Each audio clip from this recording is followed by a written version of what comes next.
বাংলাদেশীদের জন্য সত্যি এক দারুণ সুখবর। অনেক ভাইয়েরা বহুদিন যাবৎ অপেক্ষা করতেছেন এই দিনটির জন্য। খুলে দেওয়া হলো মালয়েশিয়ান শ্রম বাজার বাংলাদেশীদের জন্য।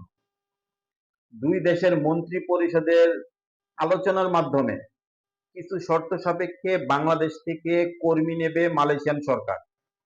25শে এপ্রিল থেকে মেডিকেল কার্যক্রম শুরু হওয়ার সম্ভাবনা রয়েছে। শর্ত: পাসপোর্টের সাথে এনআইডির তথ্যের মিল থাকতে হবে। আপনার পাসপোর্টে আপনার নাম, বাবার নাম, ঠিকানা, অ্যাড্রেস যেভাবে আছে হুবহু আপনার এনআইডির সাথে মিল থাকতে হবে। নির্ধারিত কাজের উপর ট্রেনিং সার্টিফিকেট থাকতে হবে। আপনি যে কাজে যাচ্ছেন, যে কাজ জানেন, সেই কাজের একটা সার্টিফিকেট মালয়েশিয়ান সরকার চেয়েছে।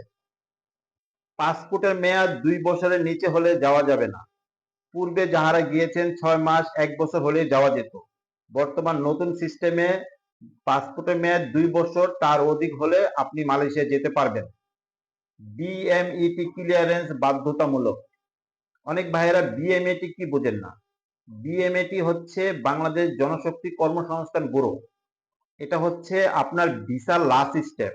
যখন আপনার ভিসা হয়ে যাবে তখন বিএমএটি অফিসে যেয়ে আপনার নাম রেজিস্ট্রি, ভিসা রেজিস্ট্রি, ঠিকানা, অ্যাড্রেস এগুলি সরকারের খাতায় লিপিবদ্ধ থাকবে যে আপনি বৈধভাবে বাংলাদেশ থেকে যাচ্ছেন।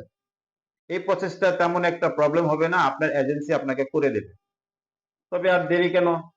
যদি পাসপোর্ট রেডি থাকে অবশ্যই মালয়েশিয়ার জন্য জমা দিন। যত তাড়াতাড়ি জমা দিবেন তত তাড়াতাড়ি যেতে পারবেন। অথবা আপনার নিকটস্থ কোনো ভালো এজেন্সির সাথে পরামর্শ নিতে পারেন। ভিডিওটা শেয়ার করে দিবেন, যে সকল ভাইয়েরা মালয়েশিয়া যেতে ইচ্ছুক তাদের উপকারে আসবে। ধন্যবাদ সকলকে।